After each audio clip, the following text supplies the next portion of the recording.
How to delete games on iPhone. To get started, first of all go ahead and open up the Settings application on your phone. Once you're here, scroll down until you find the General option and tap on it. Inside the General menu, tap on iPhone Storage. Below this, it lists all the installed apps. Scroll through the list to find the game you wish to remove.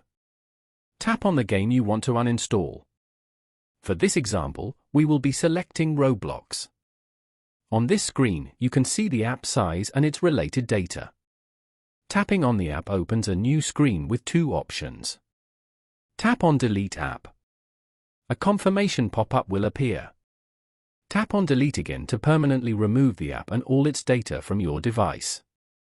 Following these steps, you can easily delete games on an iPhone. Thank you for watching. Please leave a like if this tutorial helped you, or leave a comment below if you have any questions related to the video.